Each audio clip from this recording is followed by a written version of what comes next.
This is your WLAK Daily News Roundup for Lake Air, 107.5 FM and 1260 AM in Amory. For WLAK News, I'm James Kelly. The Northwest Wisconsin Grazers Network and a handful of partner organizations are inviting residents to their annual Fall Grazing Conference this weekend. The conference will be held at the Shell Lake Community Center on Saturday from 8 a.m. to around 4 p.m. Attendees will have a chance to check out new agency and commercial exhibits and network with other grazers to discuss new ways to improve their own operations. Residents interested in attending the conference must register by Wednesday, which can be done on the organization's website. The Senior Resource Center of Sawyer County is inviting area residents to contribute to a fundraising drive for its Meals on Wheels program. Organization officials say they're facing cuts like many other nonprofits in the region, but the need for the meals program is increasing. The Meals on Wheels program provides area seniors who can't get out of the house as often as they used to with nutritious meals, as well as a wellness check and some social interaction. Senior Resource Center officials are recommending donations of about $7 per meal. The Wisconsin Department of Workforce Development is warning residents that their services may stall if the federal government shutdown continues. According to agency officials, about $230 million of the $310 million allocated to the Department of Workforce Development for training and employment services this year comes from the federal government. Without that federal funding, things like career counseling, recruitment and retention programs, and apprenticeships for job seekers could see a reduction in services. The Wisconsin Department of Agriculture, Trade, and Consumer Protection is reminding farmers to check runoff risk advisory forecasts before spreading manure on their fields. According to a press release, the agency has an online tool to warn farmers when weather conditions and soil temperatures increase the chance of manure spills. The agency is also reminding farmers that all agriculture and livestock operations must report spills or runoff that could potentially impact surface or groundwater, which can be done through a 24-hour emergency spills hotline.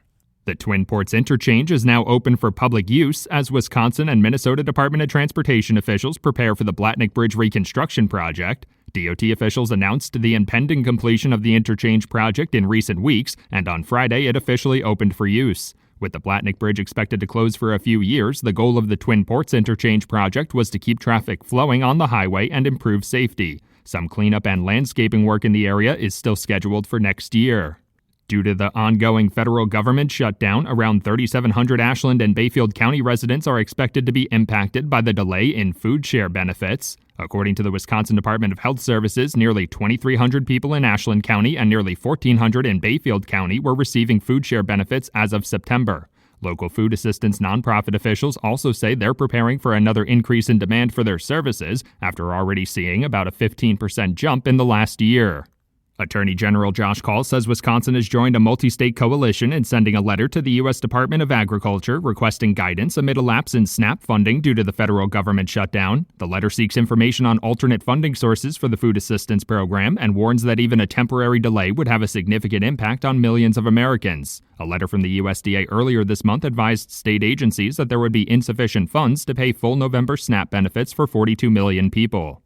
Barron County officials say they're still searching for developers to convert the former Bessie manufacturing site into a mixed-use commercial and housing development. Officials say they've met with some developers already, but many of them want to continue using the site for industrial purposes. They're also seeking funding from the Wisconsin Department of Natural Resources for environmental cleanup. The Rice Lake Plan Commission recommended rezoning the land from industrial to mixed use to the City Council at its meeting on Thursday.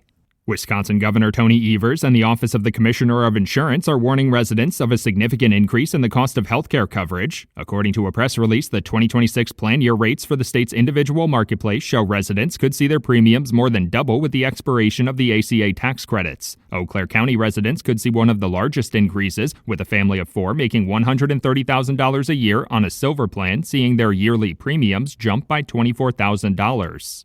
As the weather cools down and leaves start to fall from the trees, the Wisconsin Department of Natural Resources is reminding residents to be wary of fire danger. According to a press release, there have already been over 50 wildfires across the state in the month of October. DNR officials say the dry weather, gusty winds, and the falling leaves are contributing to increased wildfire risk. Residents should check fire danger warnings in their area before conducting outdoor burning activities until some snowfall brings more protection against wildfires.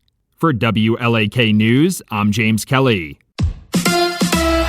It's the Bucks and the Knicks. Hi, I'm Mike Clemens with Sports NBA. The Bucks host the New York Knicks. Milwaukee coming off a disappointing loss in Cleveland, 118 to 113 to fall to 2-1. Bucks center Miles Turner. Being new to this group, my key messaging to everybody was like, you have to look forward, to playing from behind. It's the NBA, stuff's gonna happen.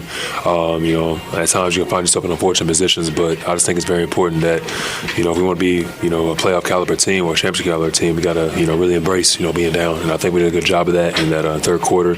And there's no excuse in this league. It doesn't matter who's out there. We all lace them up and try to go out there and compete. Baseball, Game 4 of the World Series tonight in Los Angeles. The Dodgers leading the series 2-1 over the Blue Jays after winning last night 6-5. The game went past midnight. The Dodgers' Freddie Freeman with a walk-off home run in the bottom of the 18th inning to win the game. With Sports, I'm Mike Clemens. It is going to be mostly cloudy with a few scattered showers by late this afternoon. Our high today in the low 50s. Tonight, some off and on rain showers, especially this evening, with a low dropping to around 38. Tomorrow, mostly sunny with a high in the low to mid 50s. I'm meteorologist Sean Cable.